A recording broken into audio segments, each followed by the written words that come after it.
shanta wadan ee ugu awooda badan wadamada Islaamka. Caalamka waxa la sheegaa inuu ka kooban yahay 195 wadan. 49 kamid ah ay yihiin wadamada sida rasmiga Islaamka u ah ama dadkiisu muslimiinta u badan yihiin.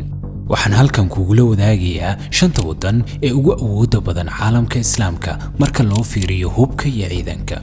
kalinta koobaad waxa soo galiyay wadanka Pakistan. wadankani waa wadanka kaliya ee Islaamka ah ee haysta bamka nukliyeerka ah kaasoo ay haystaan caalamka oo dhan 8 wadan oo kaliya inta la hubo. wadankan wuxuu leeyahay military aad u badan oo haysta hubka noocyadiisa kala duwan. sidoo kale wuxuu leeyahay ciidanka cirka oo haysta diyaarado dagaal oo casri ah. waxa taa u sii dheer wuxuu leeyahay ciidanka badda oo haysta maraakiib dagaal oo casri ah. militariga Pakistan waxay leeyihiin khibrad dagaal waxayna horay dagaal ula soo galeen wadanka Hindiya oo dadkiisu yihiin 1.4 bilyan qiyaastii oo dada, halka dadka Pakistan ay yihiin 230 milyan qiyaastii. kaalinta labaad waxa soo galiyay wadanka Turkiga. wadankani waxa uu leeyahay ciidanka ugu tayada fiican ee caalamka Islaamka iyo dunidaba. dunida wuxuu uga jiraa wadanka 11aad ee ugu awooda badan wadamada caalamka. wuxuu leeyahay taangiye dagaal oo casri ah,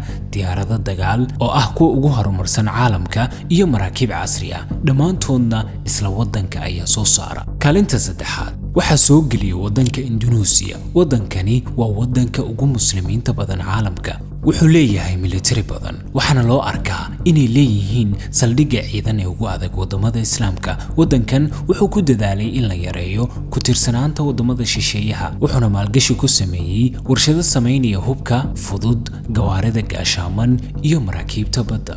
kaalinta afraad waxa soo galiyay wadanka Masar ama Egypt. wadankani waa wadanka ugu awooda badan wadamada Carabta. wadankan muslimka ah ayaa maalgashi ballaaran ku sameeyay casriyeynta qalabkiisa military, waxayna haystaan noocyada kala duwan oo hubka casriga ah oo ay ka mid yihiin taangiyada dagaalka, diyaaradaha dagaalka iyo maraakiibta dagaalka. kaalinta shanaad oo ah kaalinta ugu dambaysa waxa soo galay Saudi Arabia. wadankani wuxuu maalgashi ballaaran ku sameeyaa qaybaha kala duwan ee awoodda military sida difaaca hawada, badda iyo barigaba. 2023 miisaaniyadda maalgashi ee militariga waxay kor u dhaaftay 69 bilyan oo dollar.